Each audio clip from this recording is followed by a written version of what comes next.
the overview of the first Eberflus head coaching performance, they looked competent. They looked like an NFL team the way they were operating. And I came in and I said it on Friday, low bar. Get the plays called, get them in, know what you're running and why you're running it, get up to the line when you have to get up to the line. I thought they passed all those tests.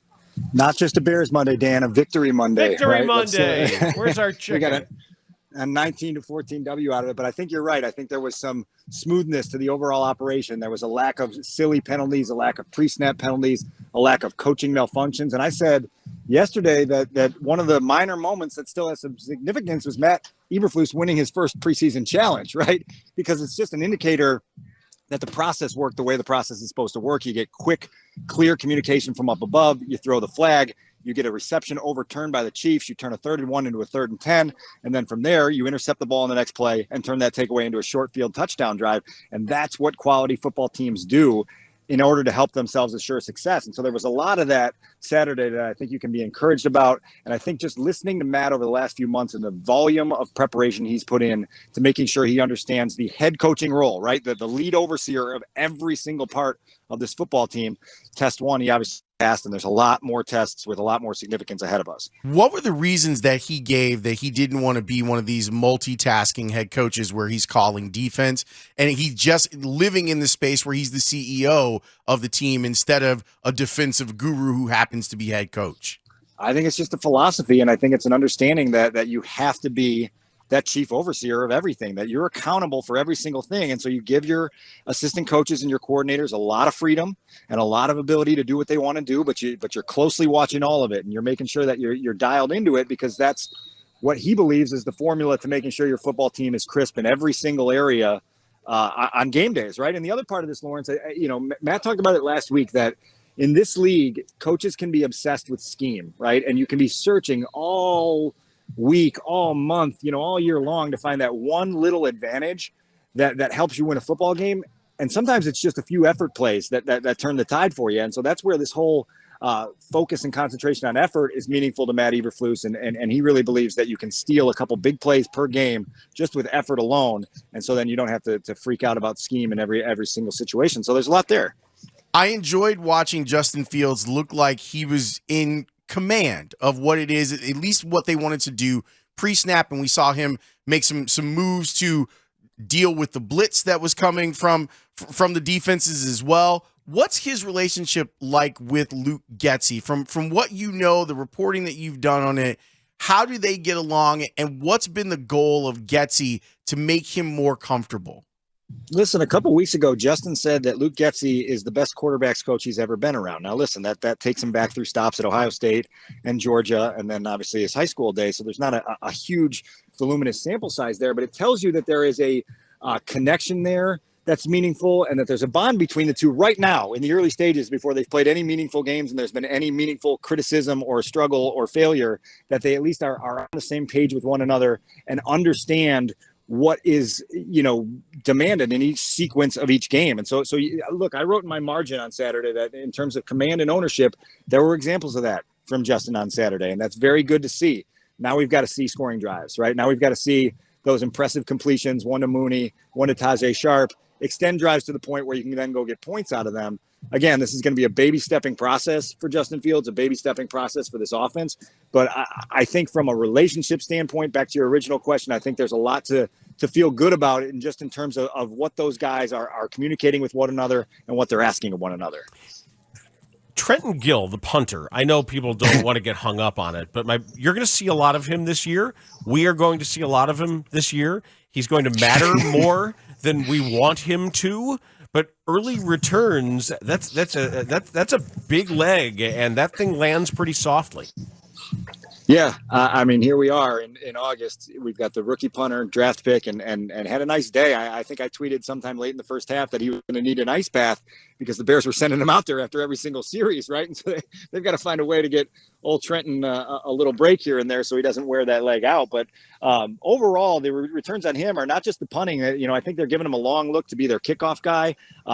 Cairo Santos was very complimentary last week. If you really want to get into the minutia of this Bears football team about his abilities as a holder and his athletic hands, right? Cairo spent about 4 minutes last week talking about Trenton Gill's athletic hands and the ability to get the hold down, while he's catching it and being impressed there. And so, look, it's a small thing, but for a draft pick on day 3 that's giving you what you wanted from him, that's a good thing. Dan, what's the latest on Roquan Smith?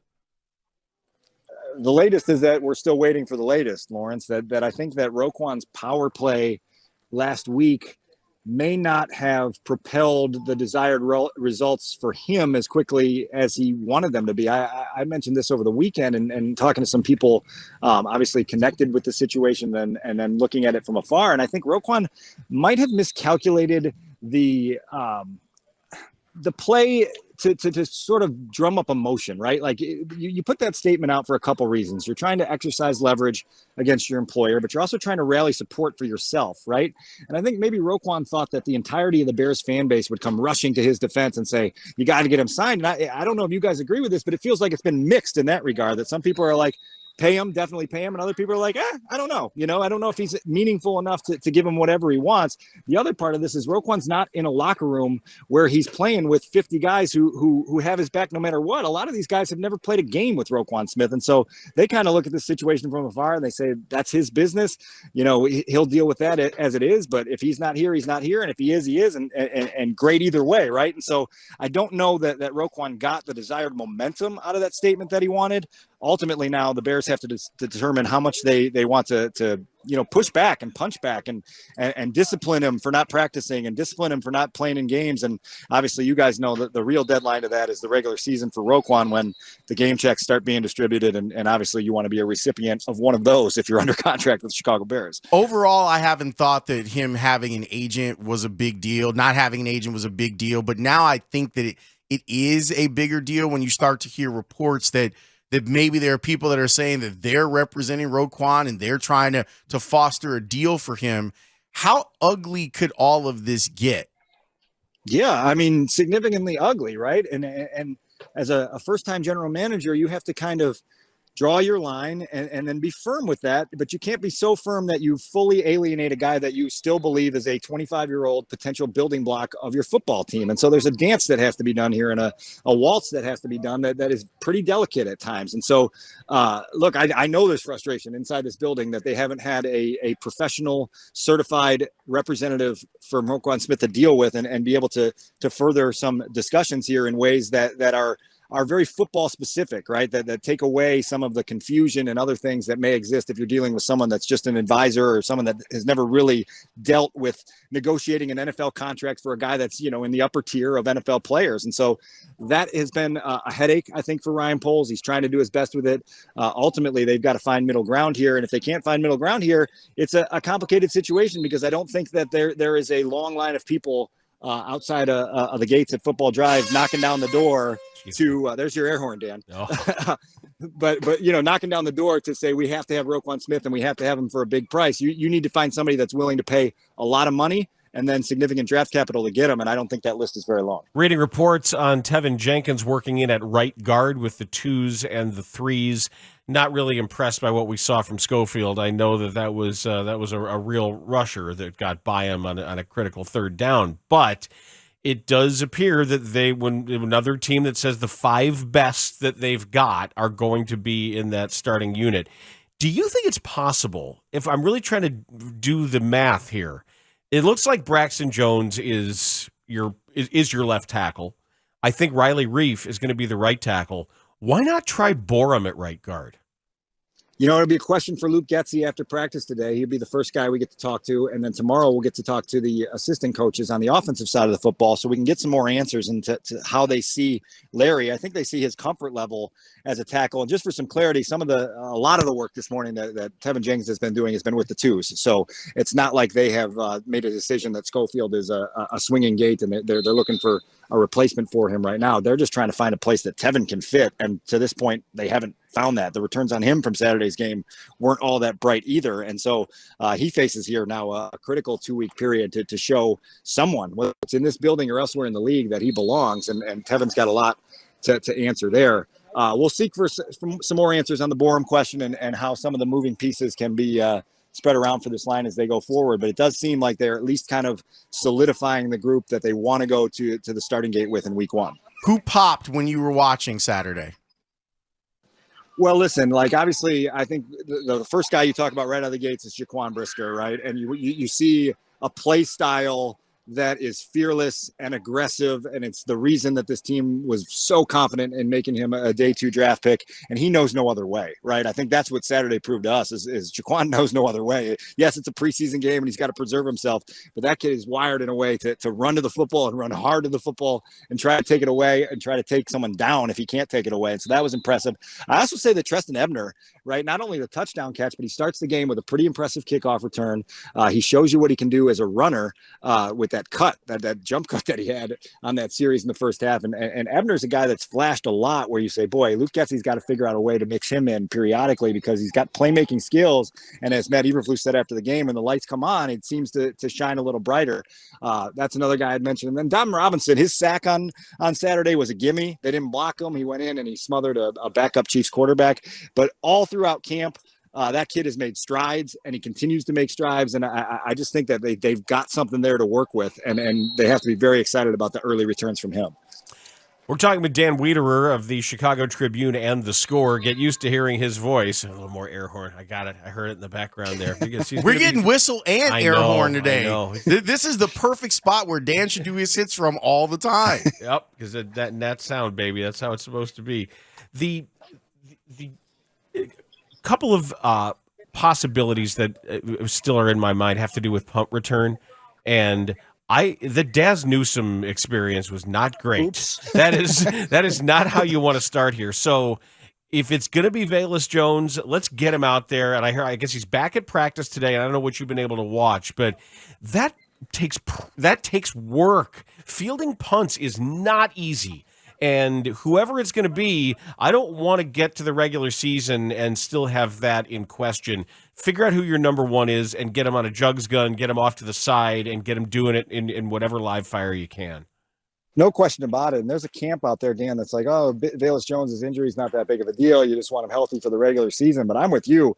For a guy they want to play so many different roles for them, both offensively and on teams, he needs every single rep of every single day of practice that he can get. Yep. We're going to get a chance to talk to him after practice today and try to gauge where he's at both physically and mentally and figure out where he's at. But man, like him and Gordon missing Saturday's game to me is really significant because you want those guys playing on the first Sunday of the season. You don't want them out there thinking and still feeling things out and being a little bit hesitant and unsure because they miss so much practice time. And so, yeah, I'm with you that Velus Jones has to deliver, right? And the first way you deliver is getting out on the practice field and practicing a lot and then staying after practice on the jugs machine and proving to everybody that you can be relied on when the games count. Are there any players that the Bears expect back this week that they'll be able to get into Thursday night's game? Well, Montgomery and Kmet, right, are back on the practice field today. It's going to be interesting to see how Matt handles preseason game number 2. Now, look, we're back in this 3 preseason game format that doesn't have a old school set formula on when you play your guys and when you don't. So it'll be interesting feeling Matt out on how he hopes to handle preseason game number 2 on a shorter week, right? It's a Thursday night game, so they've got to manage some things there physically to get these guys out on the field. I'm trying to look down my list at other notables that should be back in the mix. Obviously, Gordon and Jones that we just talked about, they'll be back out there. Brisker's not practicing today, but the way he was moving around, I think it's just a precautionary thing with him. And Tajay Sharp, another guy sitting out today who had a nice day on Saturday. And you say, man, don't let that happen, right? Like, don't have yourself a moment and then wind up back on the sidelines injured again and not be able to build on it for a team that's obviously looking for guys to step up at that position because Justin needs them. He needs them quick, fast, in a hurry. Dan, you covered multiple NFL teams and you cover the entire league. You talk to people from all over this landscape in the league.